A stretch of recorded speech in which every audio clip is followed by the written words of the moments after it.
Hello hi అండి. ఈరోజు recipe వచ్చేసి సొరకాయ గారెలండి. సొరకాయ కర్రీ వండుదామనేసి సొరకాయ అయితే తీసానండి, కానీ మా పాప అస్సలు వండనివ్వలేదు.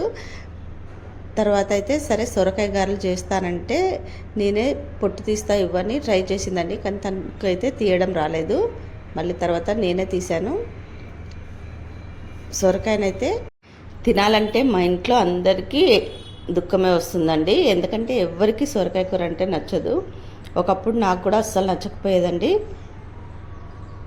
నాకు ఫస్ట్ ప్రెగ్నెన్సీ ఉన్నప్పుడు మా చిన్నత్తమ్మ అయితే సొరకాయ కూర వండి పెట్టింది. అప్పటి నుంచి అయితే నాకు సొరకాయ కర్రీ అంటే ఇష్టంగా తింటానండి.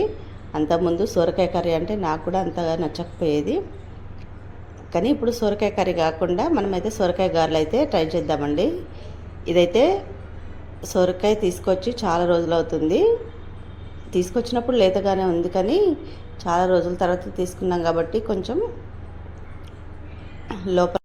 లోపలి పార్ట్ అయితే తీసేసి తురుముకుందామండి.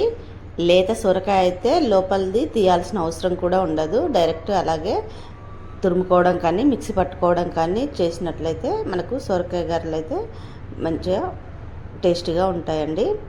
ఇవి కొంచెం ఒకప్పుడు నాకు సొరకాయతో గారెలు చేస్తారని తెలియదండి. మాది పల్లెటూరు కాబట్టి అక్కడ సొరకాయలు ఎక్కువగా దొరికినాయి. అయితే ఒకసారి బియ్యం పిండితో ట్రై చేసి చూద్దామనేసి ట్రై చేశానండి. తర్వాత నేను ట్రై చేసిన తర్వాత తెలిసింది సొరకాయలతో కూడా గారెలు చేస్తారని.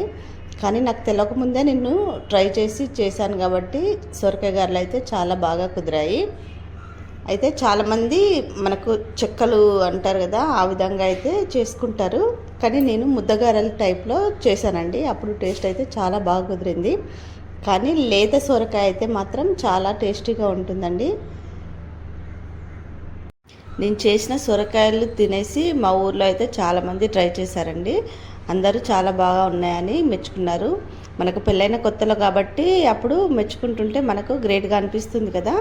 ఇప్పుడంటే కామన్ అయిపోయింది కాబట్టి అప్పుడైతే చాలా గ్రేట్గా ఫీల్ అయ్యానండి. ఎందుకంటే ఒక కొత్త రెసిపీ నేను కూడా పరిచయం చేశాను అనిపించింది. దీనికోసం ఏమీ లేదండి, సొరకాయ గారెలను అయితే మనం తురుముకోవాలి, లేదంటే మిక్సీ పట్టుకోవాలి. దానికి సరిపడంత బియ్యం పిండిని అయితే యాడ్ చేసుకోవాలండి. దాంట్లో కొంచెం కూడా వాటర్ పోయకూడదు. మనము తురుముకున్న ఆ సొరకాయ ముక్కలతోటే మనమైతే పిండిని మొత్తం కలిపేసుకోవాలి. దాంట్లోకి సరిపడంత కారం కానీ పచ్చిమిర్చి కానీ పేస్ట్ లాగా చేసుకోవాలండి. కొన్ని ఎల్లిపాయలు, జీలకర్ర, కరివేపాకు, కొత్తిమీర అన్నీ వేసుకొని మంచిగా కలిపేసుకొని ఒక 5 నిమిషాలు పక్కన పెట్టేసుకోవాలి. సరిపడంత ఉప్పు యాడ్ చేసుకోవడం మాత్రం మర్చిపోకండి. అలా నీట్గా మనము కలిపేసి పక్కనైతే పెట్టేసుకుందామండి.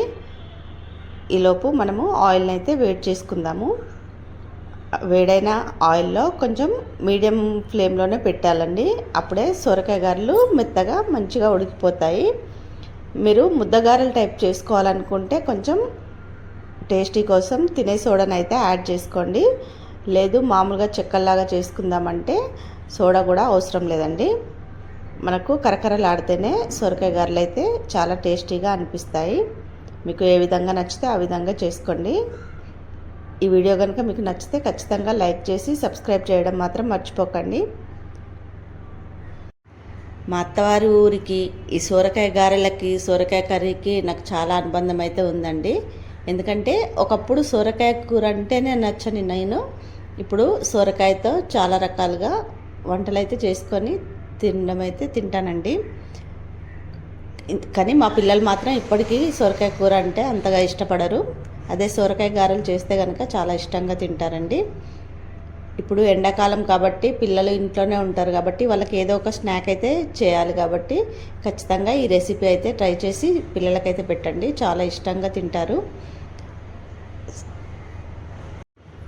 మా అమ్మ వాళ్ళ ఇంట్లో ఎప్పుడు సొరకాయ కూర వండినా కానీ మా నాన్నగారు అయితే అస్సలు తినకపోయేవాళ్ళండి.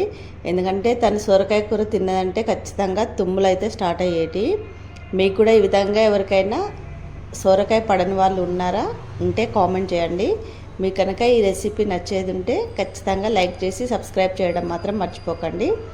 నాకు మా ఊరికి సొరకాయకు ఉన్న అనుబంధం చాలా మర్చిపోలేనిదండి. వీడియో కోసం ఒక లైక్ వేసి సబ్స్క్రైబ్ చేసుకోండి. Thank you so